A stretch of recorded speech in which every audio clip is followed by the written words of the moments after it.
teammates I've been around, like Danny Castillo, you got to like talk shit to him and tell him he's doing shit wrong and like, get under his skin. But there's some people you have to pump up. And I've noticed you do a really good job of like switching up your coaching style per athlete. And that's just like what I understand, probably understanding their personalities, right? Yeah, and I think I get that from football. You know, I was a quarterback, and at a young age, I was a quarterback, and that was something for me that my dad always harped on me. You can't coach or you can't quarterback everybody the same way. You're going to have to try to have different approaches to get through. And that was something I think that really brought out from football and being around guys like, you know, different personality types. You can yell at some, you can grab them by the face mask, got to coddle some. But all in all, I think that for us in MMA, it's very similar. It's a very similar aspect, you know, learning how to talk to them. Yeah, well, especially if you have like a team. Like you guys have like a real team. Right? Yeah. A lot of these gyms, like maybe towards the end of my career, I'd set up like personalized camps, right? But when you're in these big team situations, you have so many egos and so many personalities you got to deal with. Yeah. And learning how to deal with that's the only way you're going to keep the gym together. Yeah, right? exactly. Yeah.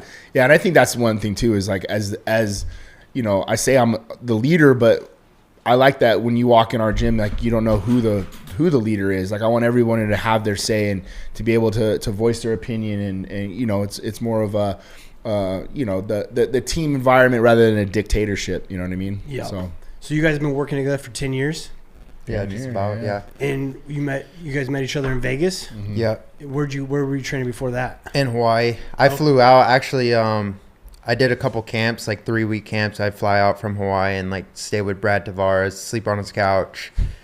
I knew Eric. He was just around in the gym. But I was a guest, so I never talk to any of the coaches. I would just show up, you know, work hard and then go home. But yeah, when I moved out there, pretty much the same thing. I slept on Brad's couch. You know, Eric and I developed a relationship essentially and just started working. And yeah, he can tell you exactly how many fights. I have no idea. But it's been a lot. It's a lot of fights. That's awesome. Coming up on 20 in the UFC alone. So how old were you when you moved? Was that so 23 or? Yeah, 2016. So that's 10 years ago. Yeah, 23. Yeah. Cool. What about the Diego Lopez fight versus Volk? Can we kind of, you know, obviously Diego's a good friend of mine, and he's a good friend of the JAXXON Media House in JAXXON and Santos Studio. Has been one of our athletes. He's been with us for a minute. Could we kind of break down what you guys felt? Obviously, you fought against him, but what did you guys feel he did right? What he did wrong against Volk? I'll start with you, Dan.